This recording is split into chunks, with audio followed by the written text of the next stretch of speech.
We're again looking at Joshua chapter 16 and 17, and the inheritance continues to be divided up from the land of Canaan. And as we saw 2 weeks ago, just because the land was allotted to a tribe didn't mean that there was no opposition, that the land had already been completely conquered and subdued. In some areas it did, but this week we're looking at primarily Ephraim and Manasseh. So these are the sons of Joshua, the two half-tribes, as it were. And Ephraim we looked at we've mentioned it before, but Ephraim is right here.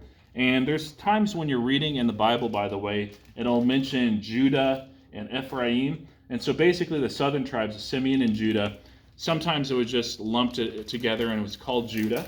And Ephraim was an extremely powerful, extremely rich, extremely numerous tribe. And so there's times in the Bible, such as in the book of Hosea, where the entire group of the northern kingdoms of Israel is just called Ephraim instead of the northern kingdom of Israel, or instead of by all the tribe names.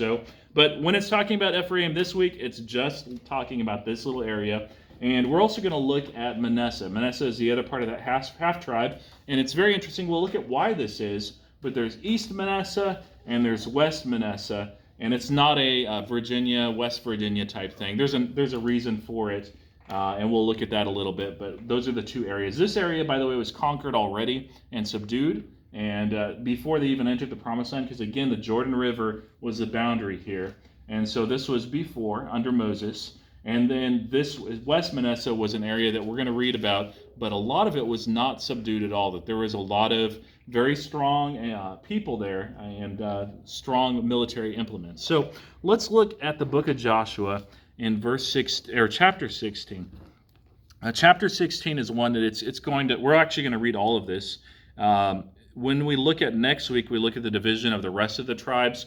We're just going to kind of look at some highlights, but this is going to give you an idea of how the land was divided up and what the wording was like. It's a little harder to read, but would anyone like to read Joshua chapter 16? It's all of those verses, all 10.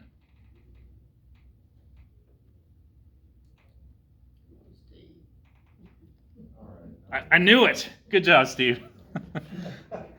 He's an expert at all those names. Steve, you've got a gift, and you're going to exercise your talents. That's right.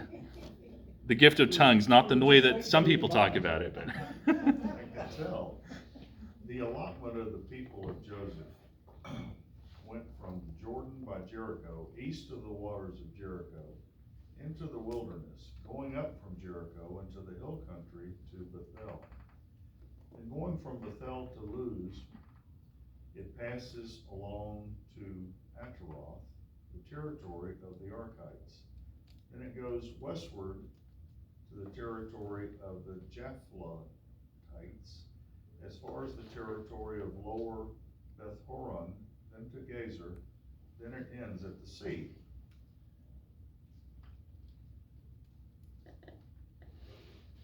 The people of Joseph, Manasseh and Ephraim, received their inheritance. The territory of the people of Ephraim by their clans was as follows. The boundary of their inheritance on the east was Ataroth Adar, as far as upper Beth-horon. And the boundary goes from there to the sea. On the north is Mechmetheth.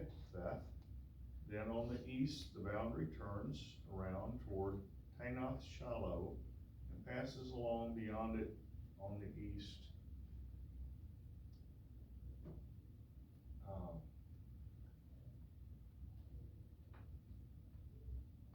I'm sorry, when my heavy finger falls sometimes, it goes immediately to the commentary. oh no. And so that was the fault. I've got it, honey. Then it goes down from Janoah to Ataroth and to Nerah and touches Jericho, ending at the Jordan. From Tappuah, the boundary goes westward to the brook Cana and ends at the sea. Such is the inheritance of the tribe of the people of Ephraim by their clans. Together with the towns that were set apart for the people of Ephraim, within the inheritance of the Manassites, all those towns with their villages. However, they did not drive out the Canaanites who lived in Gezer, so the Canaanites have lived in the midst of Ephraim to this day, and have been made to do forced labor. All right, so good job, Steve. And how is the inheritance of Ephraim described? You know, if I looked that up on Google, I could not understand it. That's a wide area. Yeah. Yeah, that's not the normal way we do directions, but they're using landmarks, they're using cities. Some of those cities, when you look at the language, like Beth Horon, it indicates that it's like a mountainous or hilly area, and but they're going through and saying, hey, it's along this brook and along this border. Man, it's really easy for us to just look and say, oh, there it is, got it. But that's the way that they described all the boundaries. The boundaries would not change over time because the family situation was you could temporarily sell the land, but it'd be reverted back on the year of Jubilee, and the land would be passed down along family lines. And so it'd always go from father to son. We're going to see an exception to that here today, actually, in chapter 17. But this would always be of the territory of Ephraim. So they described it very geographically and with the different towns and creeks and areas. And every single bit of the inheritance, they do that as well because they want a clear understanding of where the boundaries are. What was lacking in the inheritance of the Ephraimites? Or wasn't so great? You got the Canaanites? Is that, Yeah. so they got that baggage that came to give. Yeah, exactly. Yeah, this is an inheritance it's a blessing, but it also has some baggage as well. And so it's an inheritance that is going to actually cause some potential damage to Ephraim. And let's look a little bit at the context of that and why this is really not a good thing. Look at Numbers chapter 33, verses 51 through 56. So that's Numbers 33, 51 through 56.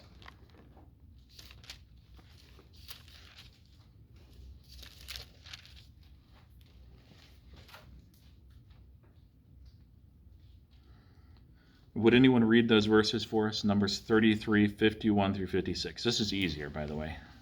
So, Speak to the people of Israel and say to them, when you pass over the Jordan into the land of Canaan, then you shall drive out all the inhabitants of the land from before you and destroy all their figured stones and destroy all their metal images and demolish all their high places.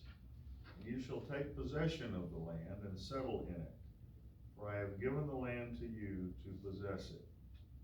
You shall inherit the land by lot according to your clans. To a large tribe you shall give a large inheritance, and to a small tribe you shall give a small inheritance. Wherever the lot falls for anyone, that shall be his. According to the tribes of your fathers you shall inherit. But if you do not drive out the inhabitants of the land from before you, then those of them whom you let remain shall be as barbs in your eyes and thorns in your sides, and they shall trouble you in the land where you dwell. And I will do to you as I thought to do to them. all right, so that was a warning. And what was the danger if, like the Ephraimites will do, where they leave the Canaanites behind and they've not driven them out? Impact the people of Israel in their Christian beliefs and their biblical beliefs. Right.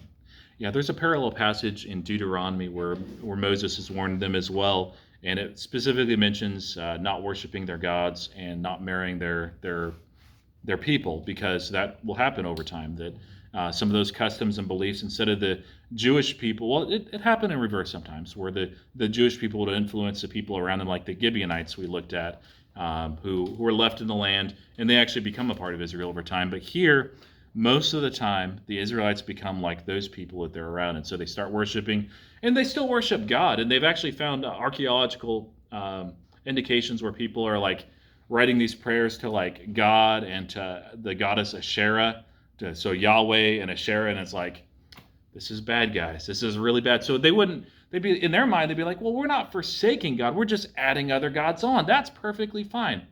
But what's wrong with that? Only one God. Yeah.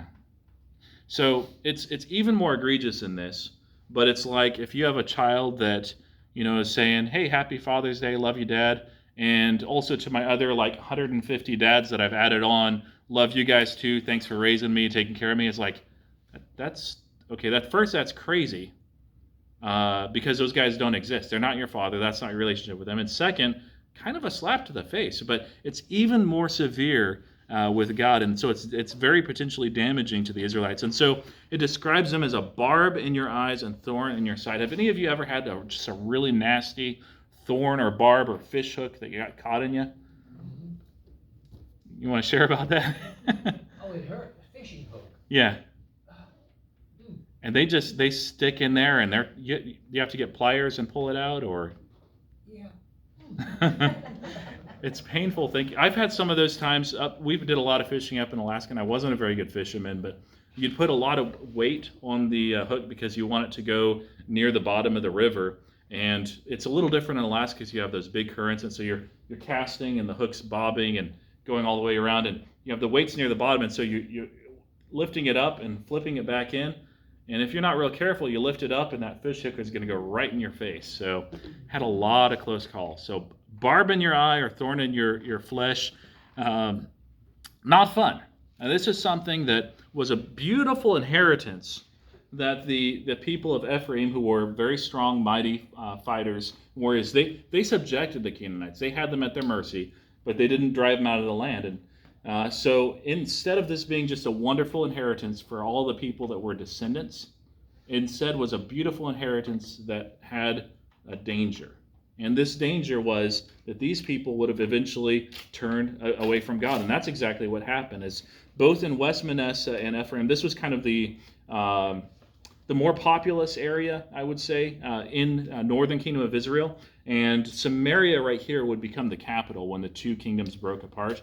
And they very, very quickly broke away from the Lord and started worshiping false gods. And they still remained mighty and strong and prosperous for a while. But that adultery is ultimately what destroyed them, and destroyed them nearly 150 years before the southern kingdom of Judah. And so what happened here was like, okay, this is great, but it's a damaging inheritance. Now, we can, as Americans, leave a lot of different things as far as inheritance to our kids and grandkids and future descendants.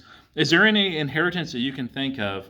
Like if you just really wanted to sabotage your descendants, how might you draw up that will to really just give them an inheritance that's kind of poisoned like this? Not that you would do that, but just give me an example. Leave them out. Leave them out completely? They're very, very small. Yeah. I'm going to donate 99.9% to charity. You guys, you can have $100 each. Yeah. And maybe that's all you have, and that's fine. But if you have more, boy, what else? Give most of it, a lot of it, to a non-family member. Oh, yeah. Yeah, give it to me, and then your children will hate me and hate you, and it'll be awful. So don't do that. Or if you have multiple kids, like, hey, I'm going to give 99% to one and like 1% to another.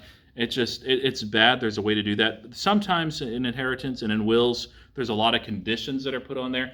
And sometimes conditions are a perfectly good thing, but if it's like, hey, I want you to have my car, but you can never sell it, and you have to do all these different, and it's like, boy, that becomes a burden instead of a blessing. So really, we can leave an inheritance that is damaging, but also we can leave a spiritual legacy or an inheritance that is likewise damaging. And so if you have a lot of tendencies that you've not taken care of in your life, all of us are sinners, all of us have fallen short of God's glory, and we're saved by grace, but you can leave those things behind. And so I can see in myself some of the things that my dad didn't exactly take care of in his life, and I've not done a great job, and I can see some of those things in my kids, and I'm like, man, this is not good. And but some of those, not really generational curses, but things that are in your life that just kind of are a score-up tradition. So one of those things is that we are a very stubborn people.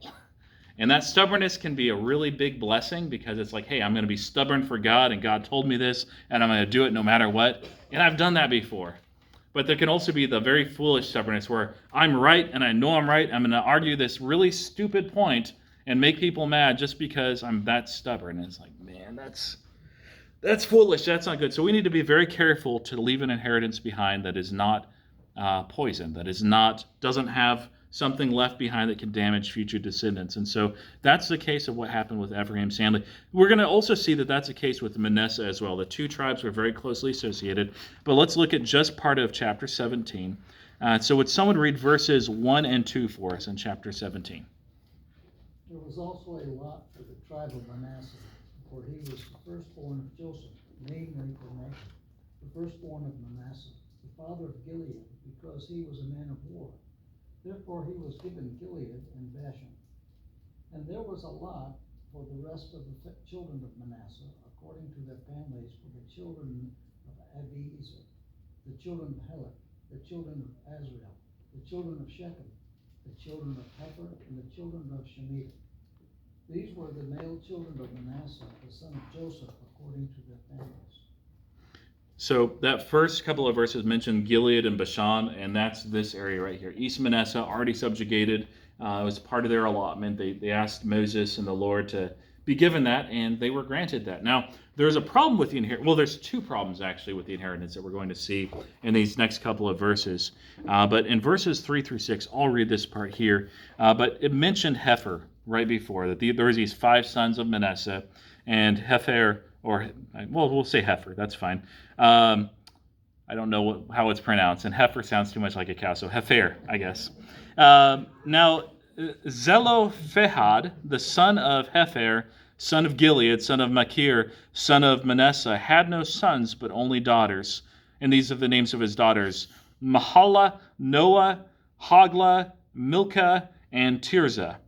And so, customarily, in that culture, in most of the ancient Near East, the way that the right of property would work, for the Jews it was a little bit different, but you would pass on your property to your firstborn son. And if you had multiple sons, you could pass it on, different allotments. But like Charles said today, that 2/3 would typically go to the oldest son, and the remaining would be divided up among the other sons. And the daughters wouldn't have an inheritance. That they would get married, and they would their inheritance would be tied up with whatever their husband was. So if her husband was, for instance, if they're from Manasseh and their husband is from Simeon, they would marry, and they'd be a part of the Simeonite family. And so their inheritance would be tied up into that. But in instances where their father had passed away, there's no sons, and they had not yet been married for whatever reason, then that's a little bit of a trouble, because what do you do with that land? How do you divide that up?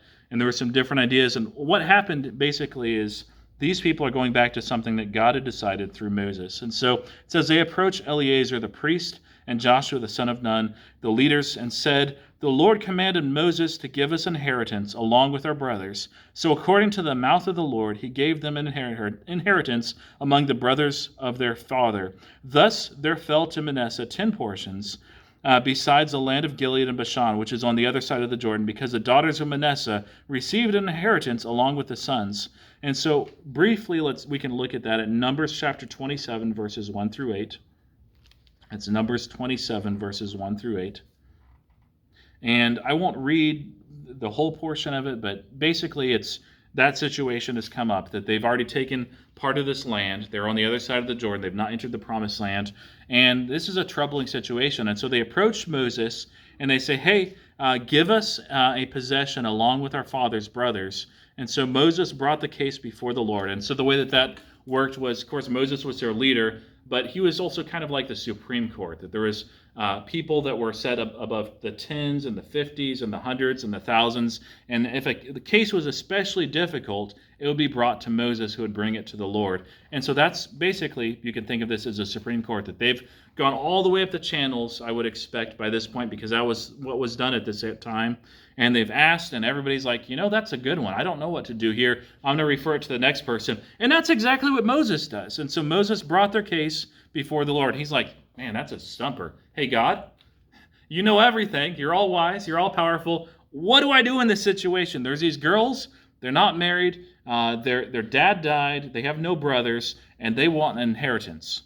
What do I do?"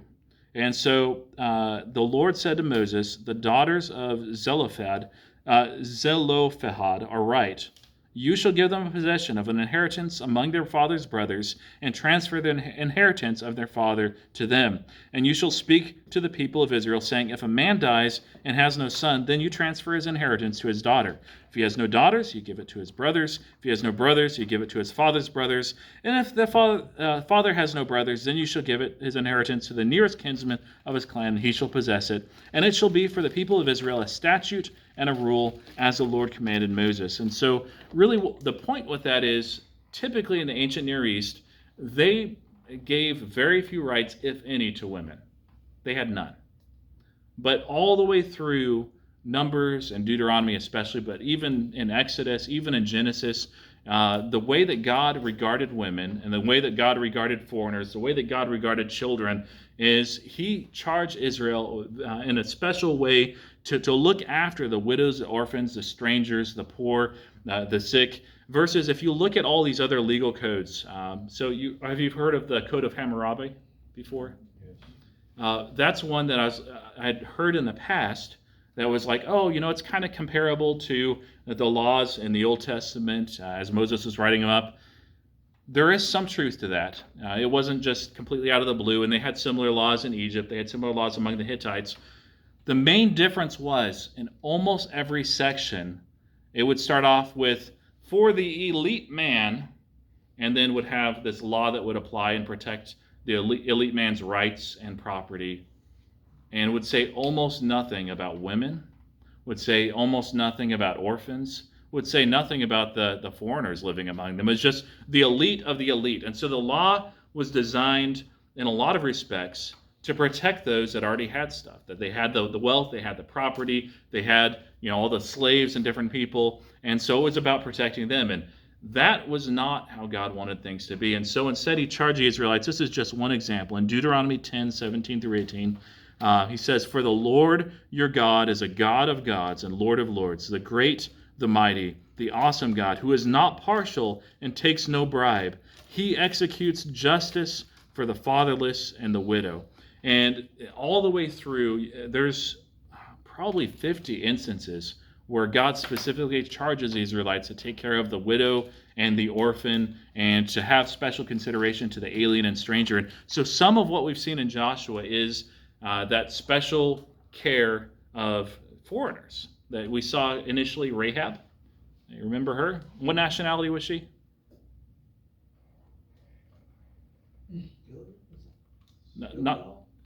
Well, she was from Jericho, so she's a Canaanite, right? Just like broad nationality. So yeah, we don't know for sure because it doesn't say like, hey, she was an Amorite or this or that or the other.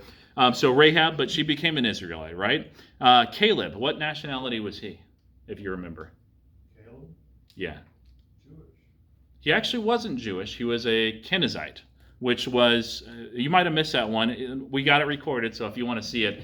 It actually shocked me because I think 8 months ago, I realized for the first time, it's like, hey, Caleb is not Jewish, and he's not. So as we looked at the previous chapters, when Caleb and his family come up to Moses initially back in Deuteronomy or Numbers, he's asking for an inheritance because he is not guaranteed one. He is not Jewish. But he and his family basically become Jewish. They have the same faith. They work alongside the Jewish people. And we saw that passes on to his daughters, who are very bold and passionate, that the land that Caleb actually asks to have is inhabited by Canaanites. And do you remember what Canaanites, like the description of them? They were the giants, right? The Rephaim. These were the strong, the mighty people. All the cities had walls. And Caleb's like, I would like an inheritance. And he could ask, because at this point he's been leading Israel with Joshua for a long time. He could be like, I want that nice pasture land that we've already captured and has nice fields and crops and all that stuff. And, I'm over 80 at this point. I'm just going to kick back my heels. But instead he's like, I would like to take that place up there, that hilly, rocky place that's full of people that are like giants. They have all these fortified cities. They're super strong and fierce fighters. I want to take that place. And Joshua's like, all right. I mean, God already said through Moses that this would be given to you, so you can have at it. You can have the hardest spot. You're 80 and you're leading troops up there. And as he's going up, remember, he's like, hey, whoever wants to marry my daughter, you're going to just go up there and take this city, be the first to lead the charge, and I'll give my daughter's hand to you. And that was Othniel, Othniel was, of course, his nephew and also became a son-in-law. It was okay back then. Yeah, I guess it's okay in Arkansas here too, but no, not really. There's a Memphis joke. We'd always make fun of Arkansas. But so that boldness and that legacy was left on. They drove out all the inhabitants there. And, of course, that was southern part of Judah. So it's in that area right there. Caleb's attitude was, give me the hard spot. We're going to take it if God is willing. He knew that he served God, and he had that great faith. Remember, he's one of those 2 of the 12 spies that was faithful. Now, contrast that with Joshua chapter 17. Would someone read to us verses 12 through 18? Because this half-tribe of Manasseh is going to say, hey, we need more land too, but look at what they ask for. Verses 12 through 18. Yet the children of Manasseh could not drive out the inhabitants of those cities, but the Canaanites would dwell in that land. Yet it came to pass, when the children of Israel had become strong, that they put the Canaanites to forced labor, but did not utterly drive them out. And the children of Joshua spoke unto Joshua, the children of Joseph spoke unto Joshua, saying, why hast thou given me but one lot and one portion to inherit, seeing I am a great people, for as much as the Lord has blessed me hereto? And Joshua answered them, if thou art a great people, then get thee up to the forest area, and cut down for thyself there in the land of the Pezerites and of the giants, if Mount Ephraim be too narrow for thee. And the children of Joseph said, the hill is not enough for us, and all the Canaanites that dwell in the land of the valley have chariots of iron, both they who are at Bethshem and in town, and they who are of the valley of Jezreel. And Joshua spoke unto the house of Joseph, even to Ephraim and to Manasseh, saying, thou art a great people, and hast great power. Thou shalt not have one lot only, but the mountain shall be thine, for it is a forest, and thou shalt cut it down, and the borders of it shall be thine. For thou shalt drive out the Canaanites, though they have iron chariots, and though they are strong. All right, so why was Manasseh wanting more land than just this eastern portion that they had? Got a lot of people. Yeah, they said, we're too numerous, we're too mighty, too strong, we need more land. And that was the way, as we read in that verse in Deuteronomy, or Numbers rather, that the larger tribes, the more populous tribes would have a larger area, and the smaller tribes a small area. So this was a legitimate request. And why were they not real happy with what Joshua gave them?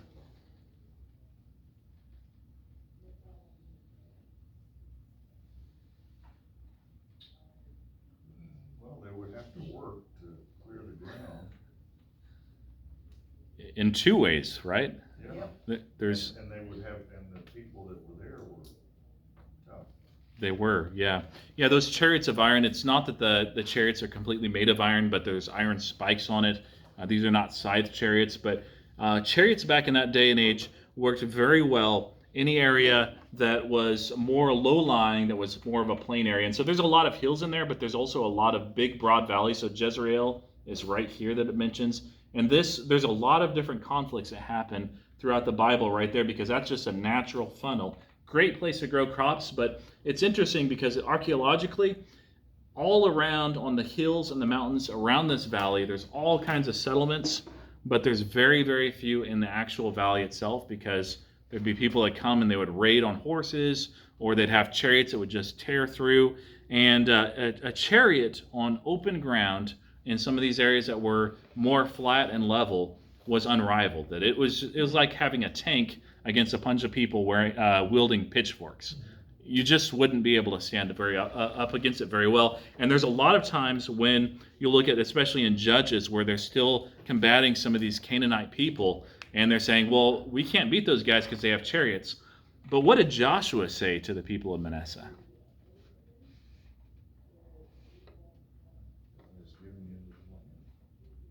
Well, yeah, it was theirs by inheritance, but hey, you shall drive out the Canaanites, though they have chariots of iron, and though they are strong. He's like, I know they're strong. I know they have better military than you do. I know that the ground, the situation there works very in their favor, but you can drive them out. And so this is a great, vast number of people, these Manassites. There's likely well over 100,000 at this point. And not all are warriors, not all are men, but it's a huge number. And if they work together, they can crush these people. And in fact, that's exactly what happens, because it mentioned this. It's a little bit out of chronological order, but in verse 13 it says, "Now when the people of Israel grew strong, they put the Canaanites to forced labor, but they did not utterly drive them out." It's the same thing as what happened in Ephraim, that for whatever reason, when they had them in the upper hand, and they're like, hey, we can drive these people out, they're like, you know what? They're kind of useful to have. We can say, hey, you guys can live there, but you have to give us this many tons of copper and this amount of crop and lumber. And so they would force them to give them some of those things, or to work on building projects. Like, yeah, this is going to be very useful and nice, but it wasn't. It ended up being a poison inheritance. And how was their attitude towards this inheritance compared to Caleb? They seemed to be ungrateful for what they were getting and wanted more, easier inheritance. Oh, yeah. It's exact opposite of Caleb. Caleb was like, hey, I want the tough hill country filled with giants, fortified cities that's just going to be hard for growing crops. And the people in Manasseh that are way more numerous. Caleb, by the way, might have had 100 people in his family and associated family. Very small. The Manassites have 100,000. And yeah, there's probably more people living in that part of the land. It was pretty populous at that time. But they were huge and vast. And it described these Machirites as just some of the best warriors of all of Israel. And so they were strong, they were mighty, they were fierce, and they're scared. They're like, we just wanted the easy spots that had already been cleared. We don't want this forest where we're going to have to cut it down and then plant afterwards. We don't want all these fortified cities and these people that have the iron chariots. We are scared. We are frightened. Why was their attitude so different?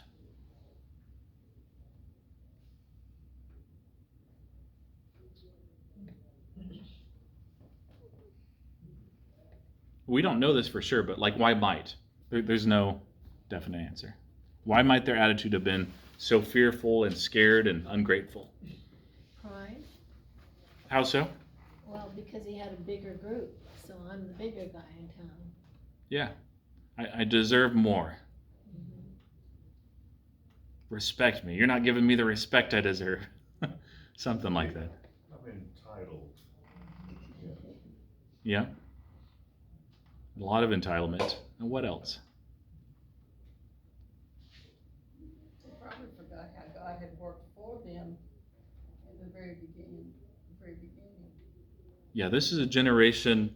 So they'd taken over in a previous generation. All these basically died out in the desert before they entered the Promised Land, East Manasseh. And so this is a new generation that's coming into West Manasseh. And here they had great faith and courage, because they ended up messing up by not going in the Promised Land when God first told them. And so they were very faithful, though, in taking these areas before they entered the Promised Land fully. But somehow they lost that. We don't know exactly how, but Caleb and his whole family and descendants, and we can see that again to Othniel, who is his son-in-law and is the first judge of Israel. He's a forwarder that rescues Israel, and God uses him mightily, has just a giant-sized faith. From the very beginning when he goes in the land, all the way until he's in his 80s, and he says he has strength like he was when he was 40, and he's saying, hey, give me the hard stuff, we can take it if God is willing. And he has this incredible faith, and he won't back down, whereas the Manassites are kind of cowardly. They're like, they look at it realistically and like, this is a hard spot, we're not sure we can do it, we don't really like this inheritance very much, but somewhere along the way, that legacy of faith was broken. And I don't know if it was when Machir ended up dying and the Machirites, kind of went their own way and the daughters were on their own. But somewhere along the way, they didn't pass on that bold faith to their sons and their daughters, their grandsons and their granddaughters, like happened with the Calebites. And so we might, say, for like me, hey, Eli's almost grown and ready to get out of the house. Devin, same thing. It's too late to make a difference. It's never too late until you draw your last breath. And so whatever time you have, don't just leave a legacy of, land and stuff. That's good. Leave that for sure. Whatever God has you designed, don't leave it in a way that's going to hurt them.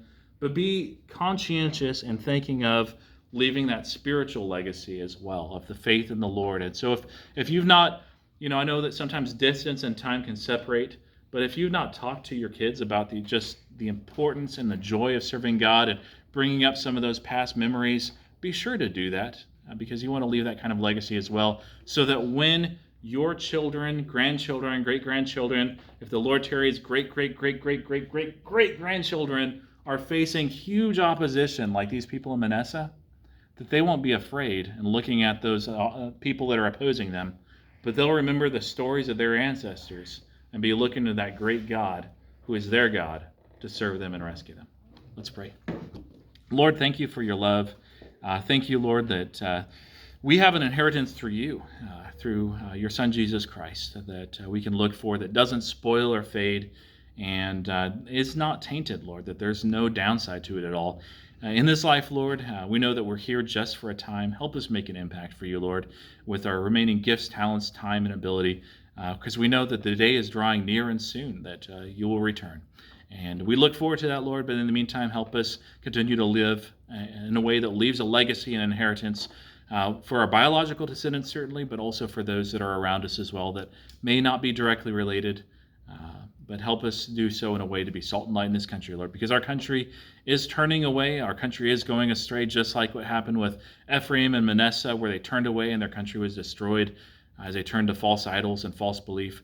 Lord, help our country turn and repent and turn to you, and help us be a part of that. In Jesus' name, amen. Amen.